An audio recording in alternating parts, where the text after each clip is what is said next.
Hello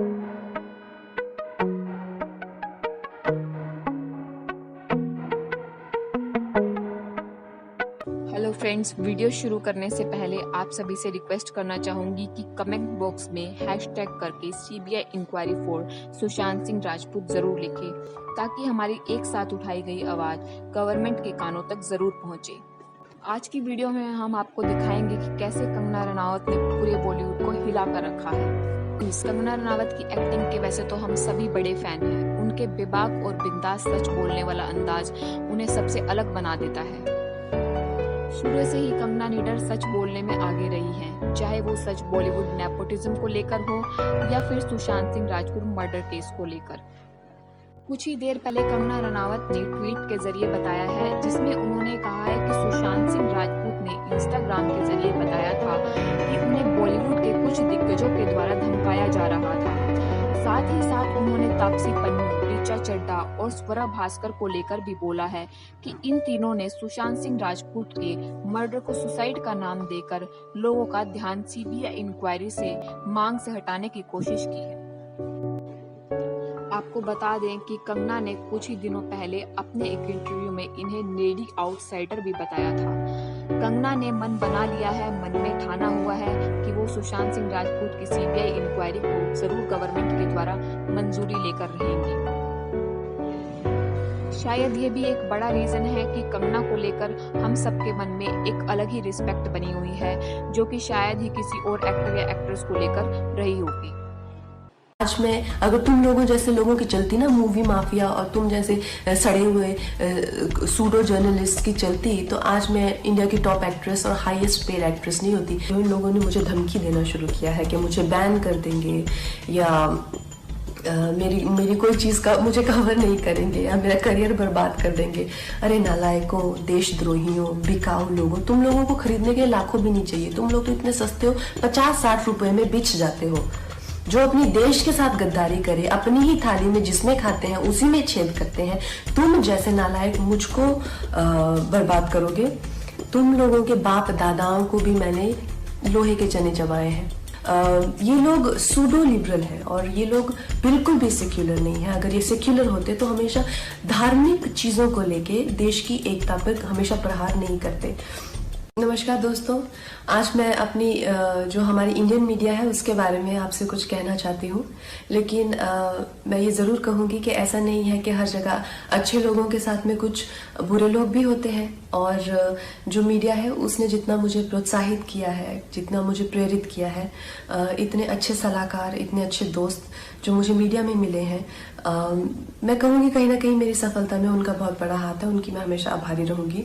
लेकिन जो दीमक की तरह जो एक सेक्शन मीडिया का है, जो हमारे देश में दीमक की तरह लगा हुआ है और उसको धीरे धीरे करके उसकी गरिमा को, उसके स्मिता को, देश की इंटेग्रिटी को, देश की एकता को आए दिन अटैक करता रहता है। आए दिन इनके जो भी है झूठी अफवाहें फैलाते रहते हैं। अपने गंदे भद्दे विचार, देशद्रोहिता के जो विचार हैं वो ओपनली सबके सामने रखते हैं। और इनके खिलाफ हमारे कॉन्स्टिट्यूशन में किसी भी तरह का कोई भी ना पेनल्टी है और ना ही कोई सजा है। तो इस चीज से मुझे बहुत ही ज्यादा ठेस लगी और मैंने अपने आप में ही ये डिसाइड कर लिया कि ये जो दोगली मीडिया है, ये जो बिकाऊ मीडिया है, जो खुद को लिबरल कहती है, सेक्युलर कहती है और कुछ नहीं है, 10वीं फेल भी नहीं है ये लोग सूडो लिबरल है और ये लोग बिल्कुल भी सेक्युलर नहीं है। अगर ये सेक्युलर होते तो हमेशा धार्मिक चीजों को लेके देश की एकता पर हमेशा प्रहार नहीं करते।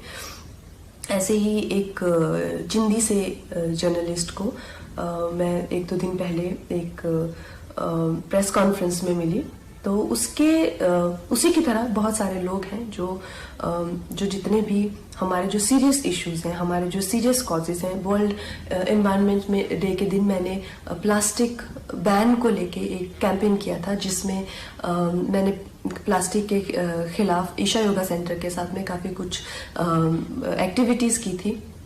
इस जर्नलिस्ट को मैंने उसकी खिल्ली उड़ाते हुए देखा। फिर मैंने काउ स्लॉटर के अगेंस्ट, एनिमल क्रूलिटी के अगेंस्ट एक कैंपेन किया, उसका भी ये मजाक उड़ा रहा था। एक शहीद पे मैंने फिल्म बनाई, उसके नाम की खिल्ली उड़ा रहा है। और प्लीज आप ये गौरतलब ये है कि इनके पास किसी भी तरह का कोई तर्क वितर्क समीक्षा या विचार, जो कि एक पत्रकार का हक है, उस तरीके से नहीं गाली गलौज करके गंदी बातें लिख के प्रोफेशनल ट्रोल्स जो हैं खुद को मुफ्त का खाना खाने पहुंच जाते हैं ये हर जगह प्रेस कॉन्फ्रेंस पे।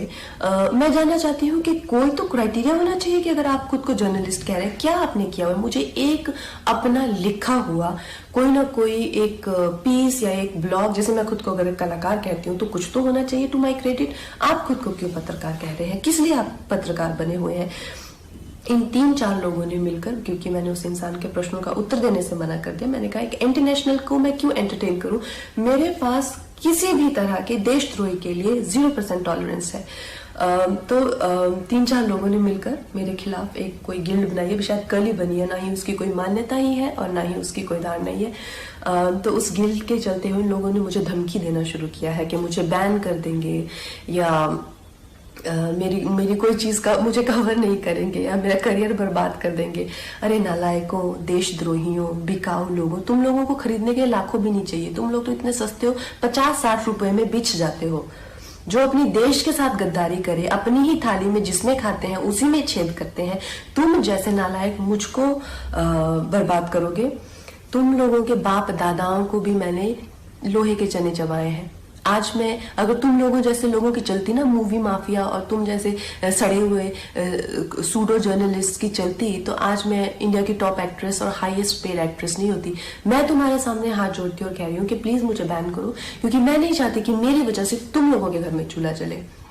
और इससे ज्यादा बड़ा एहसान आप मुझ पे नहीं कर सकते कि आप मुझे बैन कीजिए। और जो भी मेरे भाई बहन इस देश के जो युवक युवतियां हैं जिन्होंने इन लोगों का बहिष्कार किया है, और जब मणिकर्णिका फिल्म भी आई थी और मूवी माफिया उसके अगेंस्ट पूरी गैंग अप हो गई थी, तो इन बच्चों ने इतने अच्छे तरह से हर दिन we stand with Manikarnika trend किया, उस फिल्म को बहुत सफल बनाया। फिल्म ने 150 करोड़ से ज्यादा का बिजनेस किया।